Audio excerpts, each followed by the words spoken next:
ఓ 5,000 లేదంటే 10,000 ఏదన్నా అవసరం పడితే 50,000 ఇంట్లో పెట్టుకుంటాం. ఇక పెద్ద పెద్దోళ్ళ ఇండ్లల్లా 5 లక్షలు 10 లక్షలు ఓ లెక్కే కావు. అట్లా అని మన లెక్క మంచిగా బీర్వాలేం సదిరి పెట్టరబ్బా.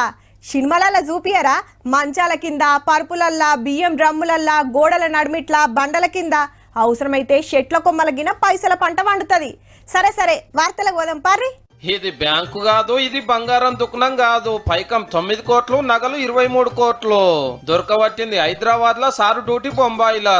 పేరు YS Reddy. Town planning officer గారు పిలాన్ తోటి గింత కమాయించిండు.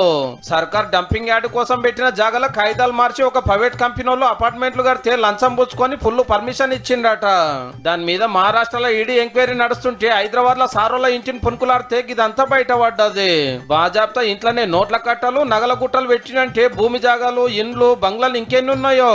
ఈ ముచ్చటి ఇట్లుండని గాని మీరు మంచిగా నజర్ వేసిండ్రో లేదో, ఈ నడుమ ఈడీ జోరు మామూలుగా లేదు. ఏడాదినే 461 కేసులైతే 214 మందిని అరెస్ట్ చేసి 30,000 కోట్ల ఆస్తులు సీజ్ చేసిరంటే చూడండిగా. ఇక మన జీవన్ లాల్ గారికి జీతం కంటే ఈటి మీద వచ్చే ఆమ్దానే ఎక్కువ. హైదరాబాద్ లో ఇన్కమ్ ట్యాక్స్ ఆఫీసర్ గా డ్యూటీ చేసుకుంటా శితం కమాయించిండు.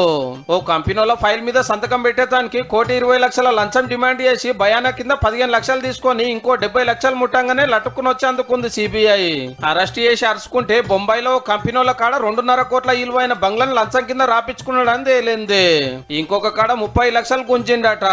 సార్ ఎవరో కాదు, బీఆర్ఎస్ పాత ఎమ్మెల్యే రాముల్ నాయక్ సార్ వాళ్ళ కొడుకే. 5,000, 10,000 లంచాలు తీసుకుంటా ఏసీబీకి బొచ్చడి మంది దొరుకుతున్నారు. కానీ ఇట్లా లక్షలకు లక్షలు గుంజిన ఇద్దరు అవినీతి సంఘానికి ఏకగ్రీవ అధ్యక్షులుగా ఎన్నికైనట్టే పో.